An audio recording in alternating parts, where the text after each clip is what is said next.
pastor. Muy buenas noches. Gracias Saludos. por acceder a una entrevista, cambiando un poco el formato, ¿verdad? Del programa En el Camino.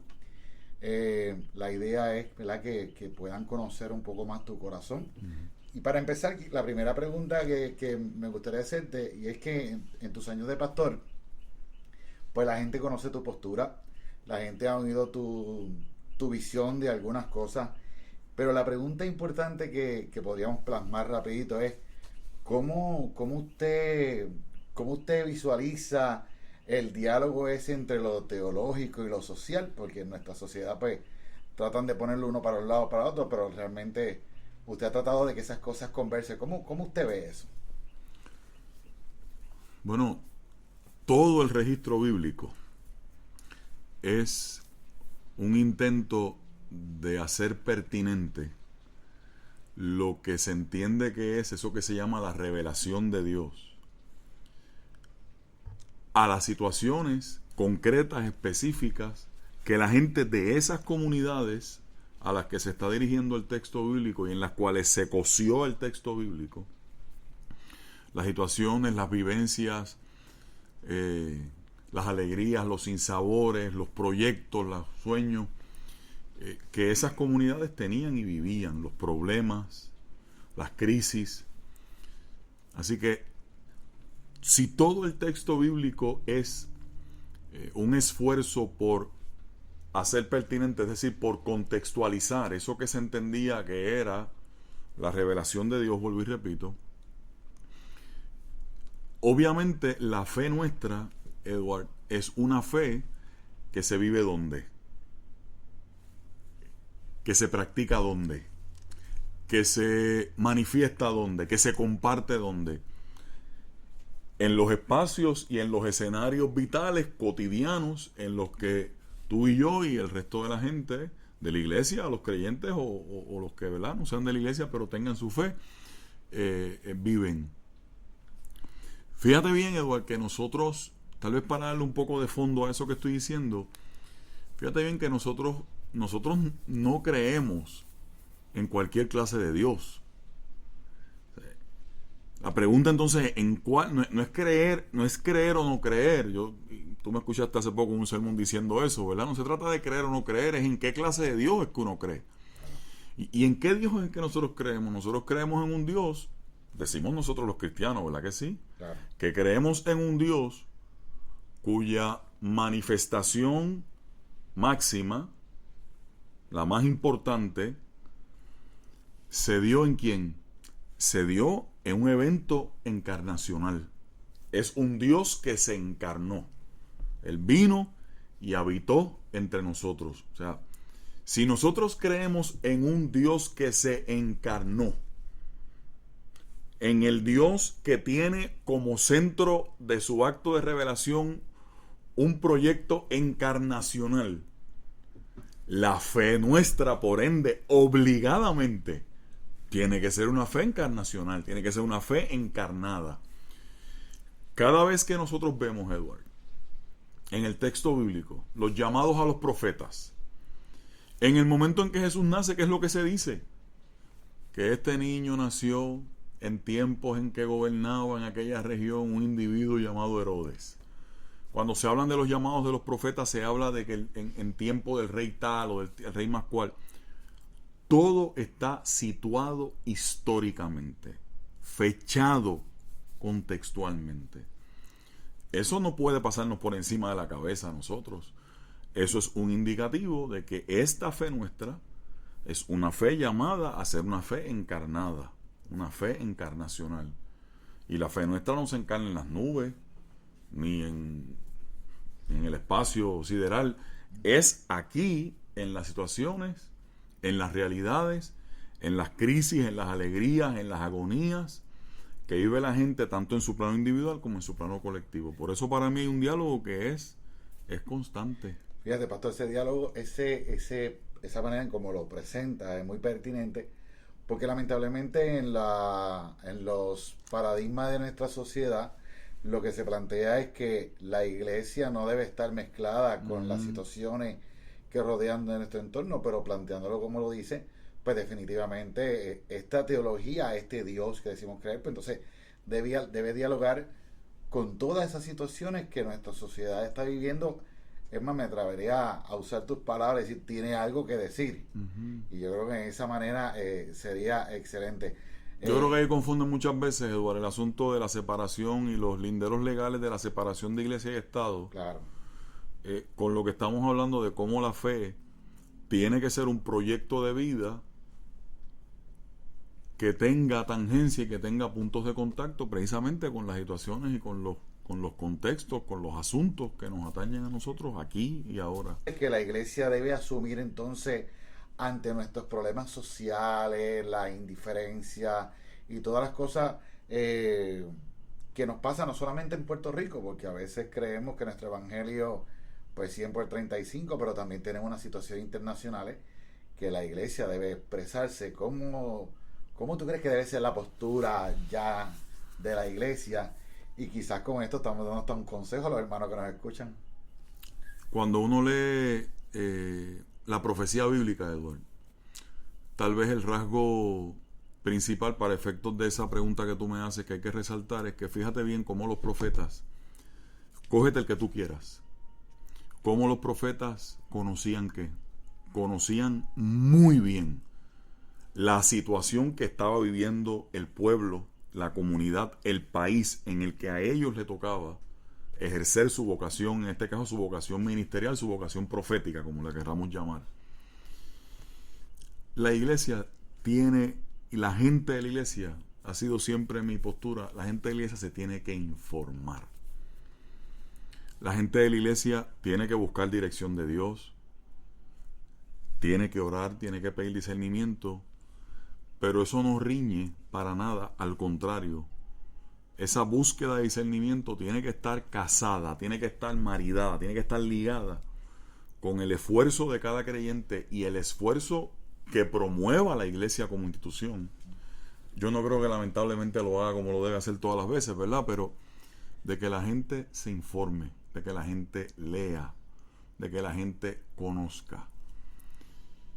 Y como nosotros vivimos en una época, Eduardo, en el que la gente está tan vulnerable ante lo que es la propaganda, obviamente también tener discernimiento y mucho cuidado en esos que se están, en ese ejercicio de informarse, de nutrirse de lo que está ocurriendo, de ilustrar su conciencia y su discernimiento con lo que está ocurriendo, siempre teniendo mucho cuidado con lo que es la propaganda, ¿verdad? Diferenciando lo que es la buena información de la propaganda.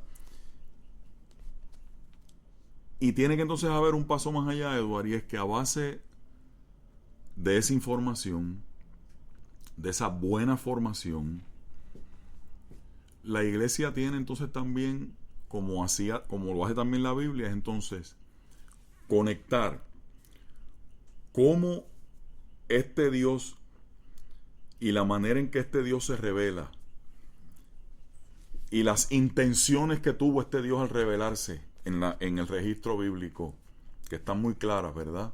Desde el Génesis hasta el Apocalipsis, dar vida. Cómo el proyecto de Dios, cómo hacemos el puente entre lo que es el proyecto de Dios y lo que nosotros estamos viviendo.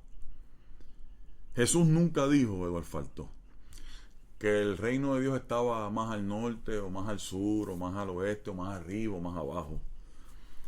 Jesús de lo que habló fue de cómo se manifestaba el reino de Dios. Eso fue lo que habló Jesús constantemente. Claro.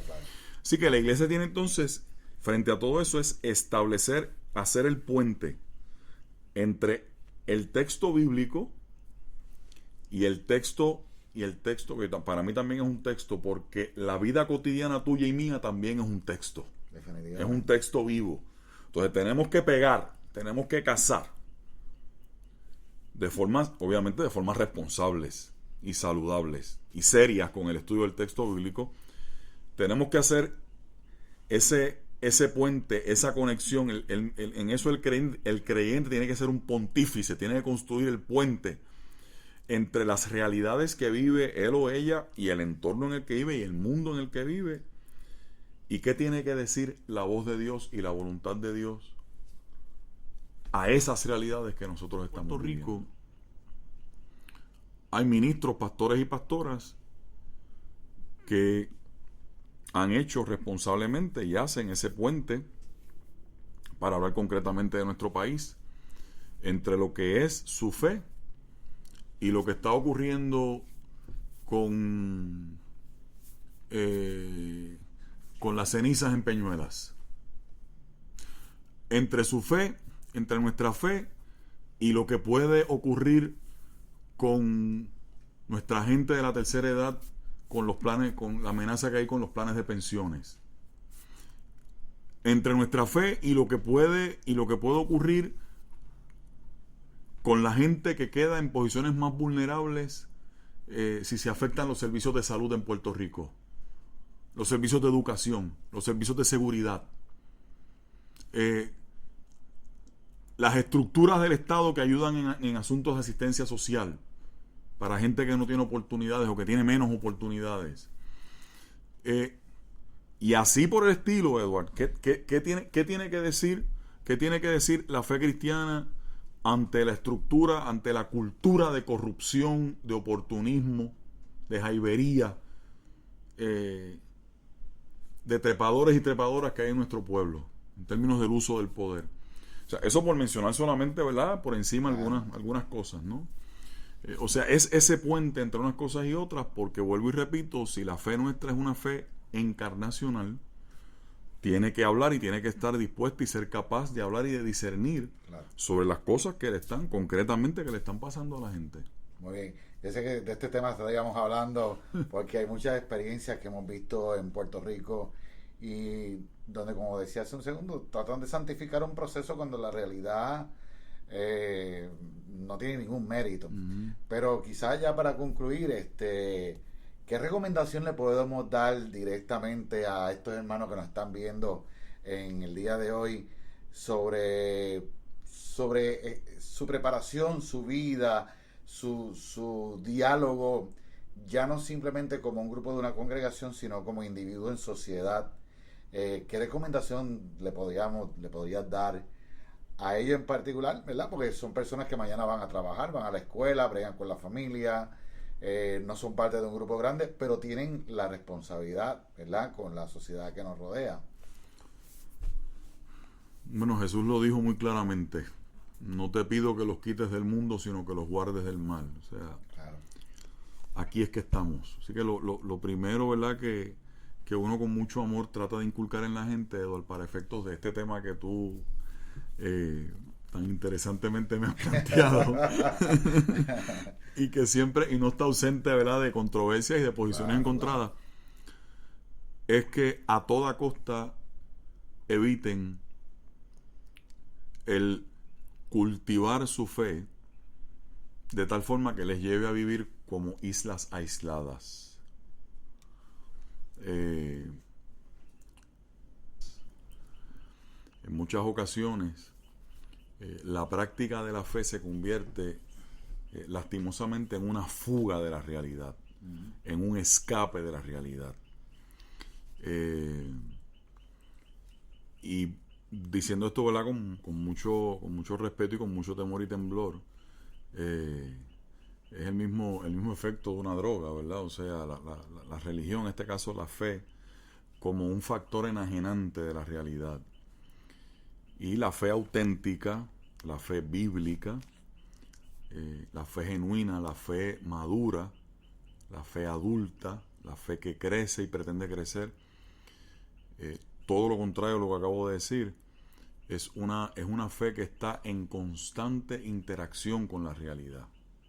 Por eso todo lo que dijimos anteriormente, ¿verdad?, en los dos asuntos planteados anteriormente. Así que en ese sentido, empezar por ahí, ¿verdad?, por cultivar ese tipo de fe. Y lo otro es, Edward, que en un mundo tan complejo en el que vivimos, donde la información fluye de todos lados y los estímulos de la información llegan de todos lados, el creyente, lejos de aceptar pasivamente todas las cosas que le llegan, aún las que le llegan dentro de la propia iglesia. Claro. El creyente tiene que cultivar una fe que indaga, una fe que pregunta, una fe que anda en una constante búsqueda. Dinámica, esa es una excelente, ¿verdad?, palabra, porque lo que no es dinámico pues es estático, ¿verdad? Por definición se estanca, ¿no? Se anquilosa, y como uno tiene movimiento se corroe en sí mismo, ¿no? Y en ese hilo de pensamiento, Eduardo, cuando la fe es una fe que indaga, es una fe que busca, es una fe que va a crecer, es una fe que va a avanzar y que también va a ser un factor de bien para otros y para otras que estén cerca de uno, ¿no?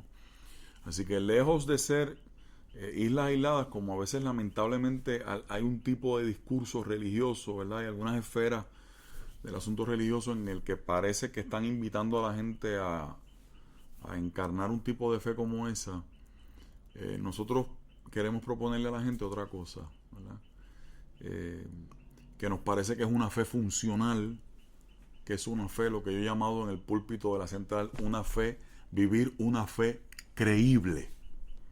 Cuando la gente vive su fe en tangencia, en contacto con las realidades que tiene esa persona y el entorno que le rodea, yo aseguro que se convierte en una fe creíble. En una fe que realmente la gente dice, eso se puede vivir, de verdad, eso es viable vivir eso, ¿verdad? Claro que sí. Así que un poco por ahí, ¿verdad? Y vuelvo a insistir en el punto ahorita, ¿verdad? Perdonándola ahí, que yo vuelvo a la misma canción, el asunto de informarse. Otra vez, con todas las limitaciones que todos podamos tener, pero tratar de vivir informado, de vivir apercibido, alerta, sensible de lo que está pasando en nuestro entorno inmediato, pero también el más amplio, ¿no?, del país y, si posible, ¿verdad?, del planeta en el que vivimos. No se trata de que usted lo sepa todo, pero tampoco yo creo que te escuché. La que te comentaba, no es saberlo todo, pero tampoco no es saber nada. No saber nada, ¿verdad? Y como en algún momento decíamos, no es que usted se vaya a convertir ahora en un cristiano que también es un experto en geopolítica internacional, pero trate un poquito de saber cuáles son las cosas, las cosas y las dinámicas que se están dando en este mundo en el que vivimos. Que falta hace que haya creyentes que tengan ese tipo de perspectiva y ese tipo de lente de su fe en contacto con la realidad. Definitivamente, así que nos llevamos la idea de que nuestra fe tiene que conversar con el mundo que nos rodea todo el y tiempo, que debemos mantenernos siempre en esa dinámica de estar aprendiendo. Así que nada, pastor, hasta aquí nos trajo el barco, nos seguiremos viendo en el camino. Nos vemos con Jesús en el camino. Gracias, Eduardo.